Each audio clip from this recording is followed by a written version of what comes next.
It's Word of the Day with Pastor Steve. And Winston! Hey, Winston, wake up. It's time for the word of the day. What's the word? The word for today is allegedly.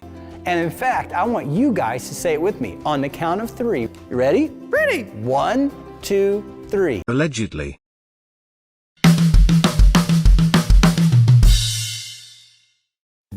So I've always made and fixed stuff, from an earliest age. Long and hard and arduous with lots of struggle. I think at the moment a lot of people are becoming aware of non-binary identities, but they're not fully accepting them, they're just tolerating them. We've won the battle. It's all fine now. We live in this LGBTQ plus utopia. Allegedly. And it just blew my mind in 2017. I'm just going down to do my Sunday shop and it's really exciting. Some very real concerns, very real questions that need to be answered. In the House of Lords, a vote is taking place now on a challenge to the poll tax. It did get huge. We need your help. Round the clock, donate £5. Yeah, I think it came as a surprise to us quite how bad it is. We're here today to take a look at the charity Stonewall and telling the story of how one innocent child's birthday party has threatened to cause a breakdown in the very fabric of our society. Stonewall, formerly one of the world's largest gay rights organisations, is starting to show signs of crumbling, with many organisations leaving their workplace diversity scheme, their CEO accusing people disagreeing with them as being like anti-Semites, and accusations of misrepresenting the equality and human rights law. To understand how Stonewall have got themselves into this situation, we're going to have to go back in time to look at the roots of the charity. To do that, we're going to travel to Denmark in 1981 and meet a nice young family who inadvertently started one of the largest gay rights movements in the world, all because they had a lovely weekend. The book Jenny Lives with Eric and Martin by Danish author Susanne Bosch was published in 1981, translated into English 2 years later. It deals with a young girl, Jenny, who lives with her father, Martin, and his homosexual partner Eric, and her mother Karen, who lives nearby. The book details one weekend in their lives, which seems fairly average for any family with same-sex parents. They enjoy some ice cream in the sun, Jenny has a ride in a go-kart, they play some bingo together. They all enjoy a birthday party for Eric with cake and fizzy drinks, and they get harangued by a homophobic neighbour who they tell to bog off. All in all, a lovely and typical weekend in a picturesque Danish village. These days it doesn't seem controversial at all and is probably more likely to be criticised for promoting childhood obesity than anything else. In fact, the book was pretty well received in Denmark and doesn't appear to have stirred up much controversy at the time. But shortly after a translated version was published in the UK, all hell broke loose.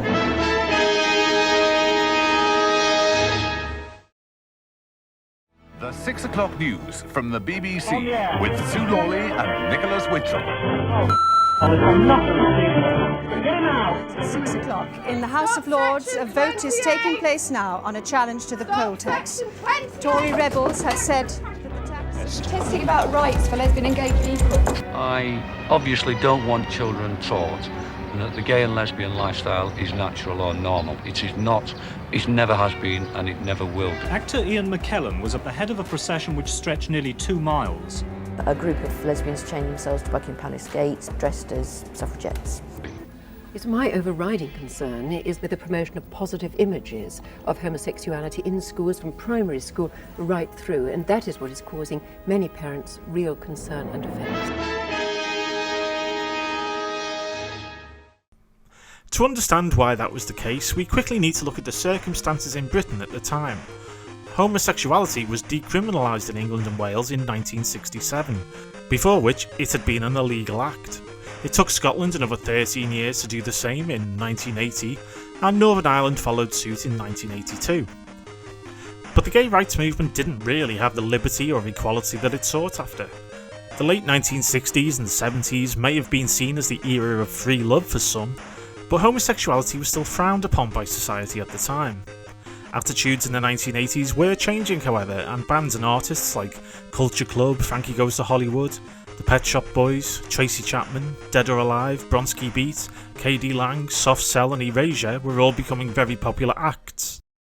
Popular acceptance was tempered though by a pandemic at the time thought to be suffered by the male gay community.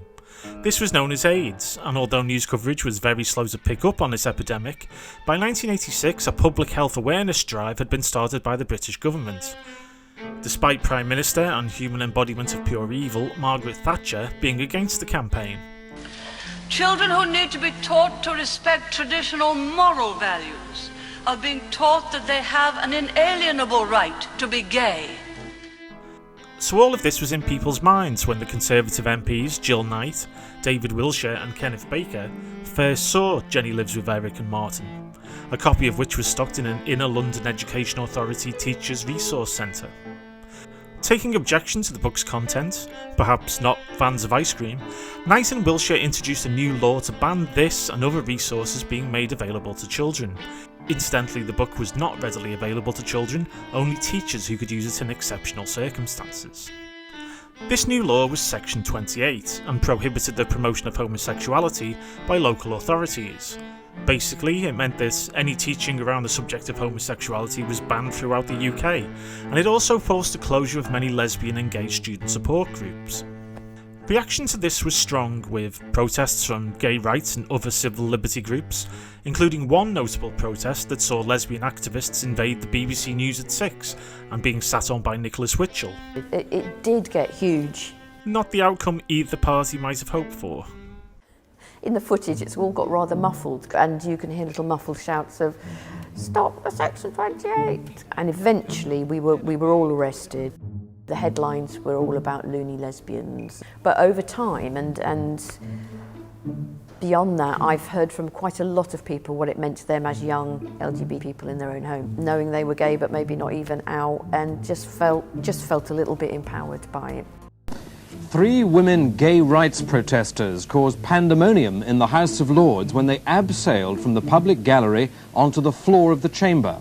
Black Rod and his staff quickly seized the demonstrators and escorted them out. The women were protesting that the Lords had approved a clause banning local councils from promoting homosexuality. The House of Lords had just voted to put the controversial Clause 28 on homosexuality into the bill when the trouble started. The gallery was in an uproar, and then we noticed that coming down from the railings, the balcony, ropes were being thrown down, and 3 or 4 young people began to scale down. And what was the mood of the peers when they saw all this? Well, they were absolutely stunned. We waited till the vote went through, so that in no way were we going to change anybody's mind. We did the respectable bit and sat in there and listened to it, and then they legislated against us, so we thought, well, we'll just shake them up a bit. And maybe make them think Actually, maybe... if you went in there with a rope, you didn't think, we'll shake them up a bit. You went in there intending to do it all the time. No, we weren't going to do it. You just took a rope just for fun, just in case. If the vote was on our side, we were going to walk out. The protests certainly had an impact, and all led to the creation of Stonewall in 1989. Originally positioned as a campaign group lobbying against Section 28, the organisation was created by a group of writers, journalists, broadcasters, activists and actors, including one of Britain's finest and most well-known actors, Pat Butcher. Get out of my pub! With pleasure! Oh, and Sir Ian McKellen, I think, as well. They fought against Section 28 up until it was repealed in the year 2000 by Tony Blair's new Labour government, after which they started to focus on developing policy around equal rights for lesbian, gay and bisexual people. This man should be arrested for war crimes. And they made some substantial positive changes to the law, not just the repeal of Section 28. Stonewall helped change the face of British law on many different aspects of equality, such as reducing the age of consent for gay people to be the same as heterosexuals, ending the ban on gay people serving in the military, changing the Adoption and Children Bill to treat lesbian and gay couples the same way as heterosexuals, and helping introduce the Civil Partnership Act in 2004. It was a very successful and influential organisation and supported companies in introducing equality and diversity policies for a number of years. All in all, it was a very good thing. But around 2014, 3 very significant things happened that steered Stonewall away from its original purpose and into some very troubled waters. Firstly, the Conservative government, led by David Cameron at the time, introduced legislation to allow same-sex marriage, cementing equal rights across the board for gay, lesbian and bisexual people. It showed just how far the country's attitudes had changed from the 1980s, and was really only opposed by the Thatcherite UKIP and the far-right BNP, whose thinking has never been the most progressive, let's be honest. Right. He said because of gay marriage there will be disasters of biblical proportions with our weather. A lot of people find the sight of two grown men kissing in public really creepy. I understand homosexuals don't understand that, but that's how a lot of us feel. A lot of Christians feel that way, Muslims, all sorts of people. I don't know why, it's just the way it is. And we have come. Again, I took a party to... Oh, and that Tim Farron dickhead might not have been too happy with it, of course. Secondly, Stonewall appointed a new chief executive, Ruth Hunt, seen here with a young child. Hunt decided that Stonewall should pivot from being an LGBT supporting charity to a transgender supporting charity, focusing more on trans rights than lesbian, gay or bisexual people. This would be a progressive move, she said, supporting the disadvantaged trans people rather than the LGBT community, who now pretty much had equal rights. The battle had been largely won for LGBT people, but admitting that would have meant the end of Stonewall's purpose as a charity in the UK, so in a way it made sense for them to branch out into other areas. Unfortunately, they chose the one area that clashed heavily with the work they'd been doing over their lifespan as an organisation. In fact, Hunt knew that this would be a controversial move, and said at the time that, "I think we always knew that it would be controversial, that it would be difficult, that people would lose by that. And I think we collectively thought, and the staff were profoundly clear about this, that was a price worth paying." The third significant thing to happen at this time was the involvement of some pretty disreputable characters in the charity. Allegedly. People who don't really have much to do with LGBT rights at all, or have the best interests of lesbian, gay or bisexual people in mind, but seem to be coming from a place of self-interest instead. This includes people like Aimee Challenor, seen here with Hunt.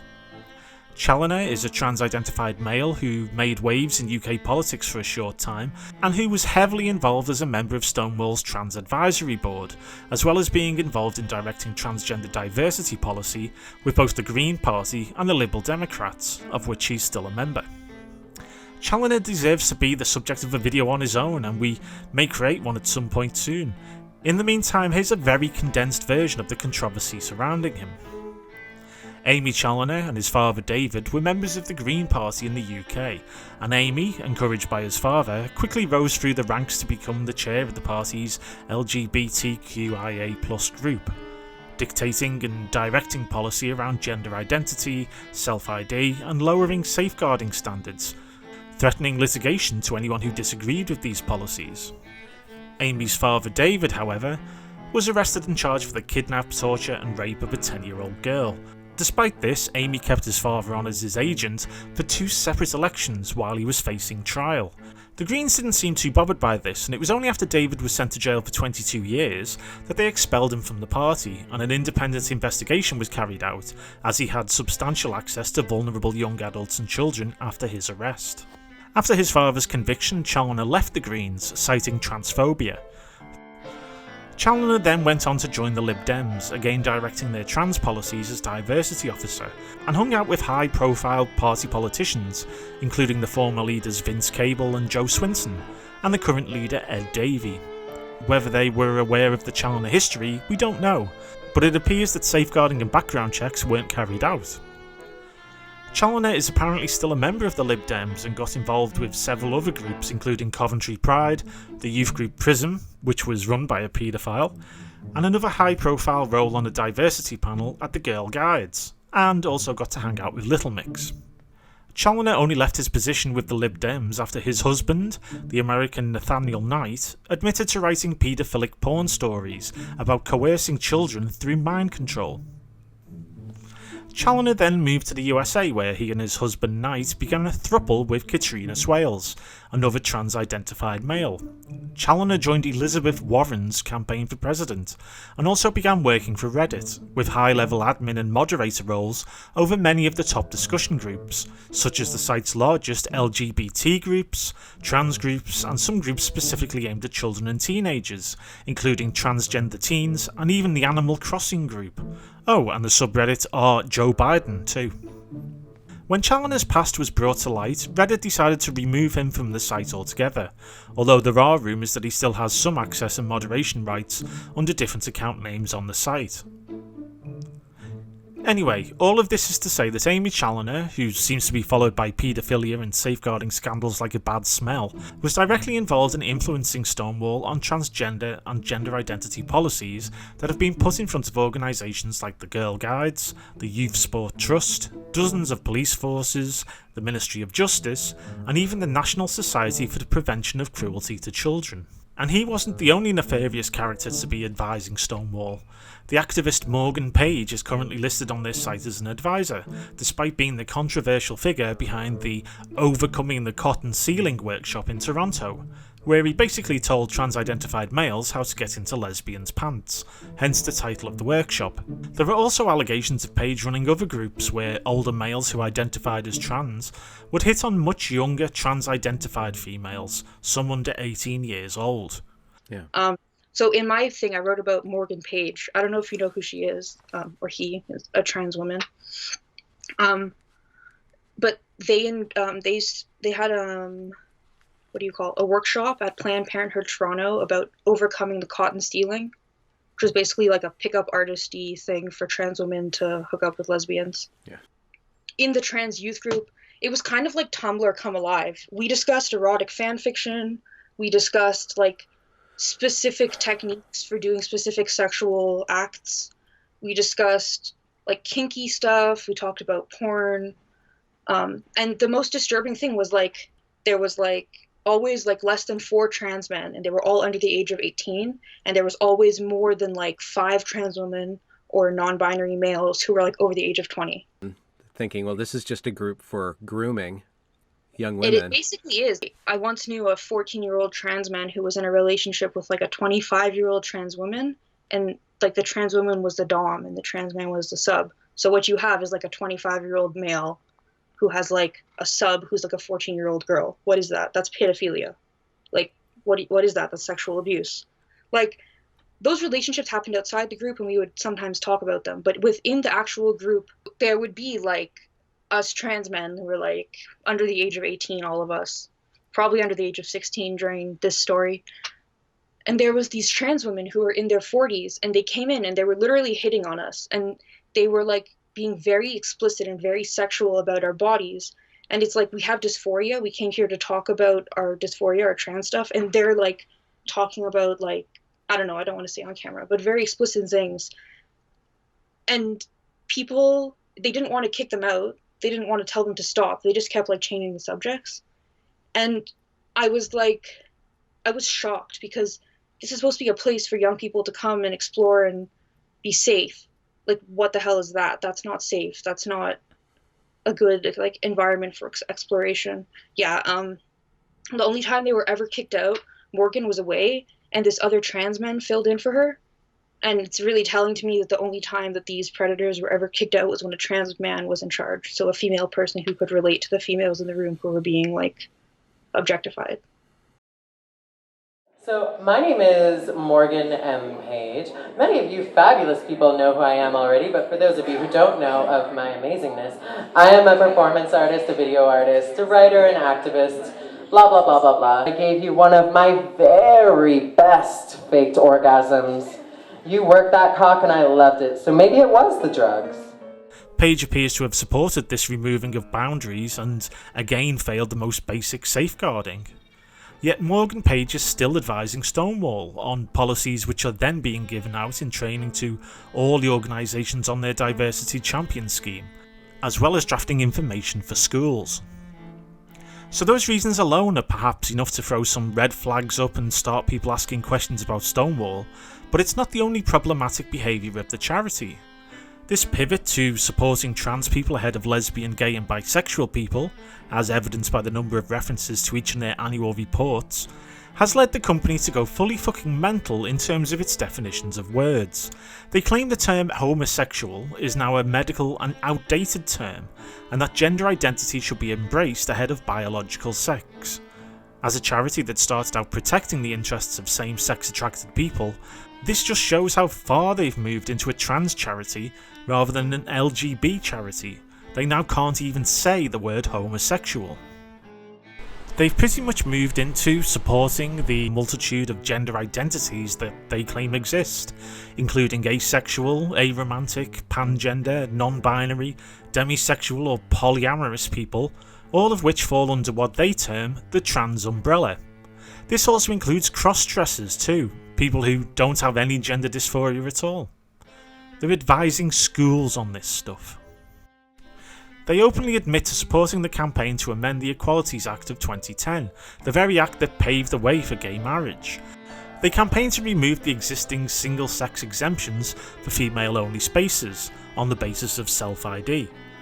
So they're campaigning for male-bodied people to have access to female-only spaces, often extremely vulnerable women and girls spaces at that.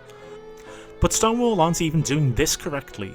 If this was their aim and they were open about it, then fine, but they aren't. They've been accused of misrepresenting the law in their advice to companies and organisations through their training. This is due to them allegedly misrepresenting the Equality Act, deliberately conflating the protected characteristic of gender reassignment with the vague, cross-dressing including gender identity, which we covered in our last video. This also led to Stonewall telling companies, organisations and universities that they could legally deplatform anyone who didn't agree with gender identity becoming the new basis of societal division. The University of Essex, who received this advice, recently published an extremely damning report outlining this behaviour, and the Equality and Human Rights Commission left the charity's Diversity Champions programme, along with several other major companies. Liz Truss, the government's Minister for Women and Equalities, came out to push for government departments to withdraw from the scheme too. Get out of my governmental departments.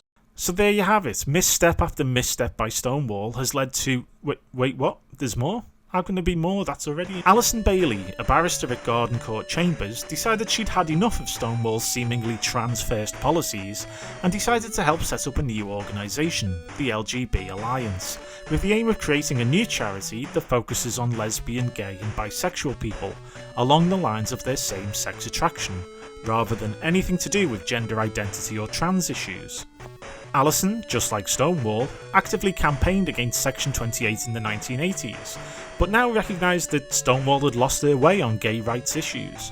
Garden Court are one of the leading barrister chambers in the UK, but allegedly, on the advice of Stonewall, coordinated with them to put Alison under investigation, in what seems to be an attempt to silence and intimidate her and the other people creating the alliance.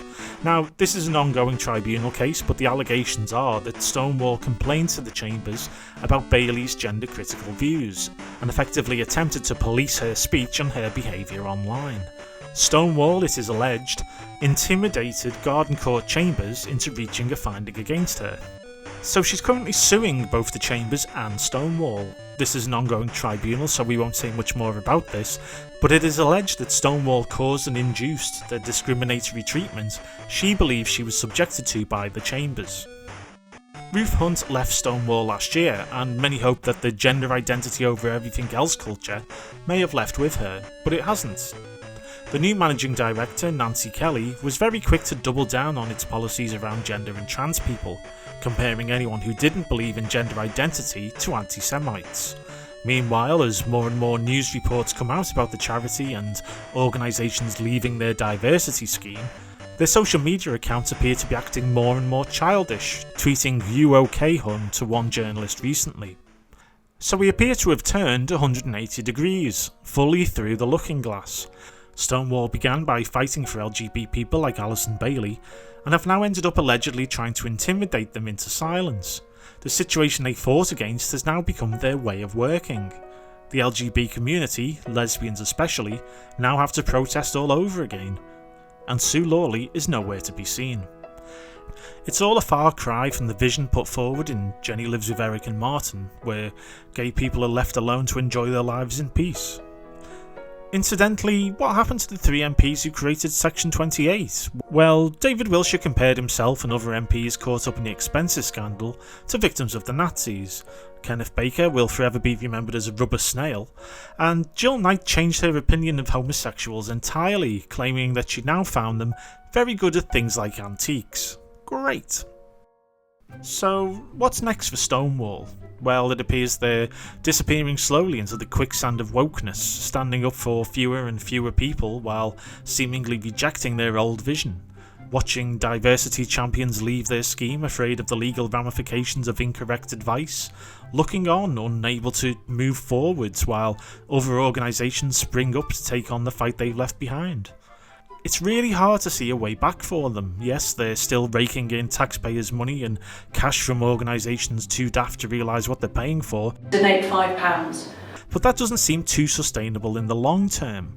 Nancy Kelly seems pretty set on the charity pushing the same misrepresentations of the Equality Act and gender identity nonsense as before. And they now appear to have included the decriminalisation of prostitution as one of their campaign aims. Quite how this fits into equality for same-sex individuals is anyone's guess. It might be hard to unpick, but unless there's a major rethink, this may be the beginning of the end for Stonewall. Perhaps it's a charity that has long outlived its own relevance. Perhaps it should have stopped years ago, but just got greedy for corporate donations. Perhaps it's just not fit for purpose anymore. Well, that's it for now. Thank you so much for joining us. If you liked what you saw, please click on the like button. Hands up who likes me! Ring the bell thing. And please subscribe. That way YouTube thinks it's a good video and drops it into more people's timelines. You can sign up to become a Patreon member and get some cool stuff, and you can find us on Twitter. We did have a coffee page, but it was targeted by gender ideology activists and has been under review for the past year, so don't bother with that. In the unlikely event that you do want to sling us a few quid for making these videos, you can donate via PayPal. It keeps us in tea and biscuits while we edit these things together. Thanks again, and we'll see you all next time.